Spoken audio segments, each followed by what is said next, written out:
साना गौरी ताई. गौरी थांब, मी पण येतो. नाही नको, तू थांब, मी आधी जाते. मी बोलते पहिल्यांदा.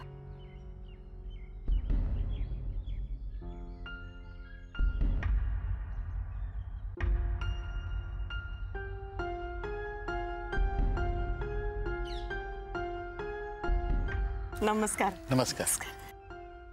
अगं बाई, तुम्ही पण आलात का? हो.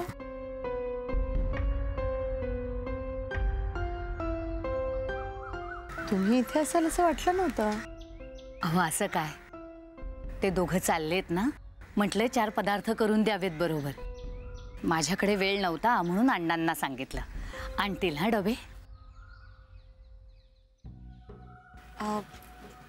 मला ना बोलायचंय तुझ्याशी काहीतरी. अहो यांना गौरीशी काहीतरी बोलायचं होतं म्हणून आणलं इकडे. अगो आपण बोलूया, पण अगं माझ्या वडिलांना तुझ्याशी काहीतरी बोलायचं आहे. ते बसलेत आत, तर तू आधी त्यांना भेटून घे.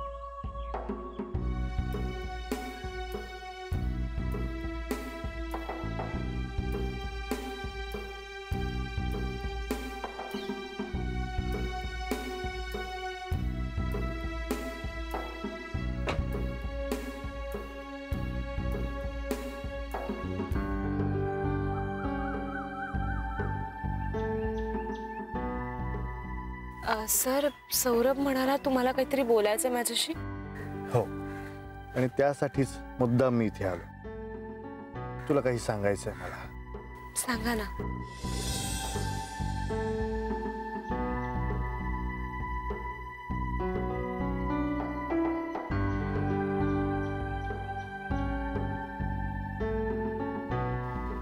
काय करते ही?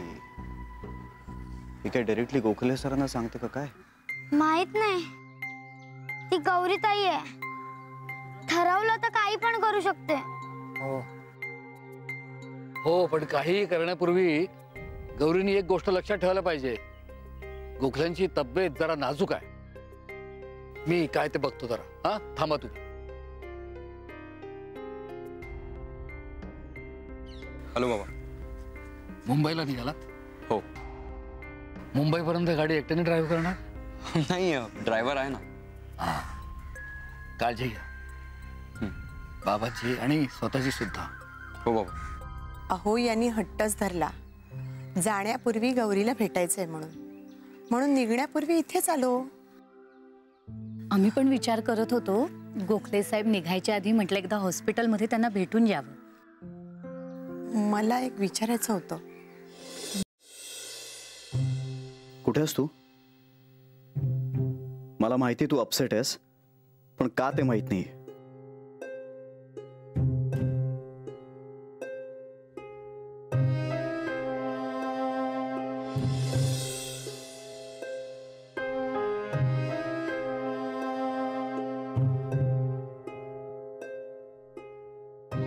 गेले 3 तास तू फोन उचलत नाहीयेस.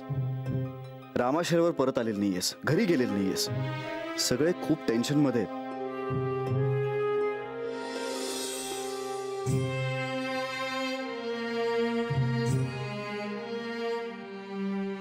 गौरी प्लीज, कोणाला तरी काहीतरी सांग.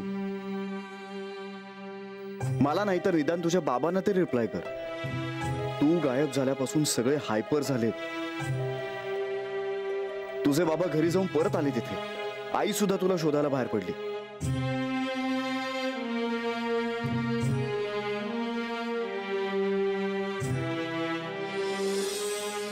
गौरी प्लीज रिप्लाय कर यार.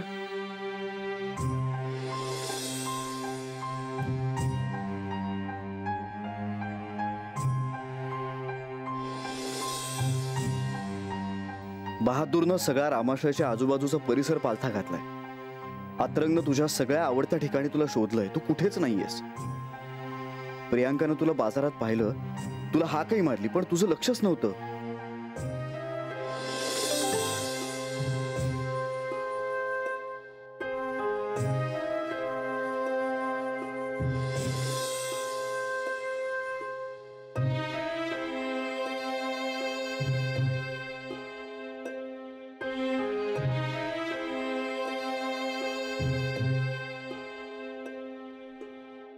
गौरी, श्रेया रडतीये, गोखले काकांना दोष देते. खर तर जवळजवळ सगळेच गोखले काकांना दोष देत आहेत. सगळ्यांना तुझी काळजी लागली आहे गौरी, आणि सगळ्यात जास्त मला. प्लीज बोल ना, काहीतरी उत्तर दे ना. असह्य होतोय तुझा हा बोला.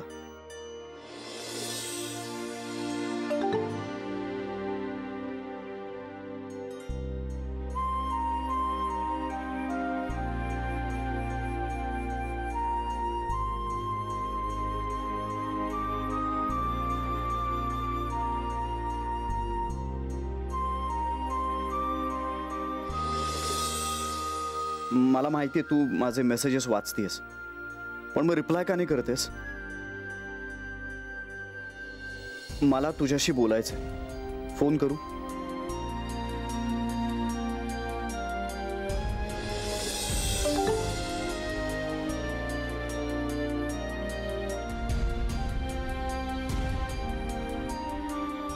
हो कर.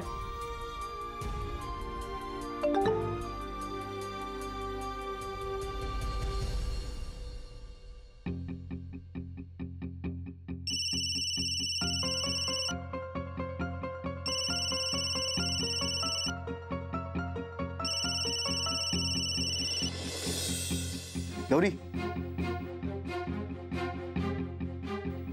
गौरी, गौरी, मला माहितीये तुला आता कोणाशीच बोलायचं नाहीये. खूप अपसेट आहेस, राईट?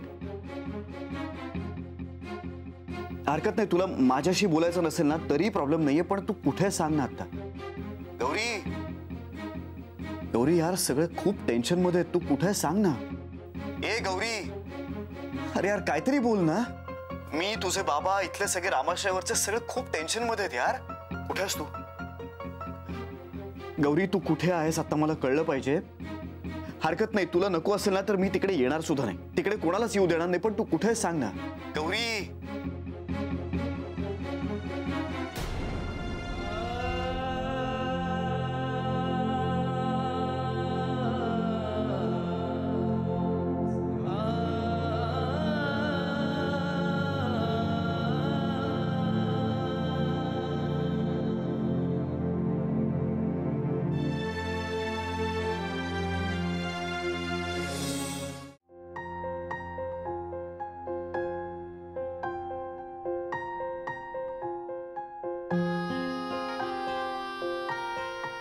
मयेकर, गौरी सापडली?